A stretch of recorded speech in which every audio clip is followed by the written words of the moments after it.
Selamat datang kembali. Langsung aja nih, kita kali ini mau kupas tuntas satu produk spesifik dari sumber yang Anda kasih. Halaman laptop Advan Work Plus Heritage di ils.id. Tujuan kita simpel aja, bedah spek, intinya fitur-fitur yang kelihatannya menarik sama harganya pastinya. Biar Anda bisa nilai cocok apa enggak. Yuk kita mulai gali infonya. Oke, kita mulai dari otaknya dulu ya, prosesor. Ini pakai AMD Ryzen 5 7535 HS. Nah, kode HS ini kan biasanya nunjukin performa lumayan oke ya buat laptop tipis. Gimana tuh potensinya? Iya, betul sekali. Ini basisnya Zen 3 Plus, Rembrandt R lah istilahnya. Dia punya 6 core, 12 thread, ngebutnya bisa sampai 4,55 GHz. Buat kerjaan kantor, multitasking, atau mungkin edit foto video ringan, ini udah solid banget sih. Grafisnya juga AMD Radeon 660M, ya cukuplah buat grafis dasar, nonton film gitu. Walaupun ya jelas bukan buat gaming berat ya. Terus memori sama storage-nya. RAM 8 GB udah DDR5. Ini penting. Soalnya DDR5 kan bandwidth-nya secara teori lebih gede dari DDR4. Jadi buat buka banyak aplikasi atau data gede harusnya lebih lancar. SSD-nya juga udah NVMe 512 GB. Ini juga kenceng, soalnya jalurnya langsung ke CPU lewat PCIe. Pasti sistem jadi lebih responsif lah. Tapi RAM 8 GB DDR5 nggak agak nanggung ya itu sekarang? Apalagi DDR5 kan, kayak buat kedepannya gitu. Nah, itu dia. Pertanyaan bagus.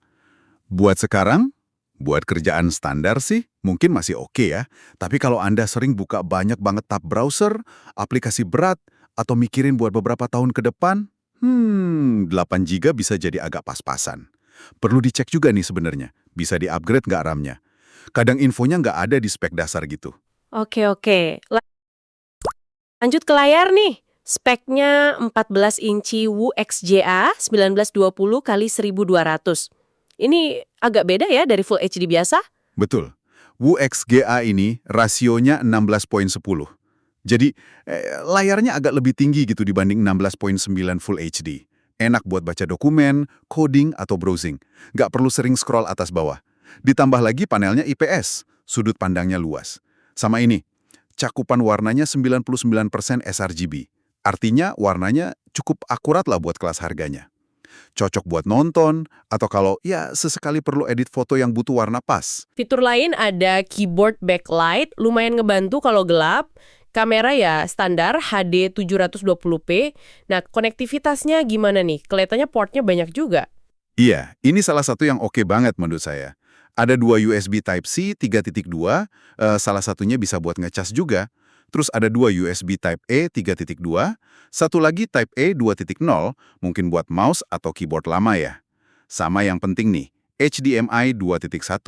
Ini bagus kalau mau nyambung ke monitor eksternal yang resolusi atau refresh rate-nya tinggi. Ada slot microSD sama jack audio juga. Lengkap lah, nggak perlu banyak dongle. Oke, semua fitur tadi harganya tertera 6.499.000. Katanya sih diskon dari 7.149.000. Ini di halaman els.id ya. Gimana posisi harga segini? Wah, menarik sih ini. Kalau lihat speknya ya, Ryzen 5 seri 7000 HS, RAM udah DDR5, SSD NVMe, layar 16:1, 99% sRGB, terus portnya selengkap itu, termasuk HDMI 2.1. Harga di bawah 6,5 juta itu, wah, kompetitif banget. Jelas ini targetnya buat kerja atau kuliah. Sesuai namanya, Work Plus, komprominya ya mungkin paling kerasa di RAM 8GB itu tadi. Terus, soal penjualnya, LSID. Kan disebutin tuh mereka ada toko fisik di beberapa kota. Ini bisa jadi pertimbangan juga buat Anda, mungkin soal garansi, atau kalau mau lihat barangnya langsung, lebih gampang. Jadi kalau dirangkum cepet nih ya, Advan Work Plus Heritage ini kayaknya nawarin paket yang cukup kuat, prosesor oke, layar bagus buat harganya, konektivitas super lengkap, harganya juga masuk akal banget. Potensi minusnya paling di RAM 8 GB itu ya, yang mungkin buat sebagian orang perlu di-upgrade nanti. Iya, betul. Keseimbangannya itu yang jadi nilai jual utama. Performa oke, layar bagus, fitur lengkap, harga bersaing. Tinggal Anda timbang aja, RAM 8 GB itu cukup nggak buat kerjaan spesifik Anda sekarang? Atau siap nggak kalau nanti perlu nambah RAM? Nah, sebagai penutup nih, coba Anda renungkan. Dengan spek sebagus ini di harga segitu, seberapa ngaruh sih merek Advan buat keputusan Anda? Dibanding mungkin merek global lain yang harganya mirip-mirip. Apakah merek lokal jadi nilai plus atau malah sebaliknya? Menarik buat dipikirkan. Sampai jumpa di pembahasan kita selanjutnya.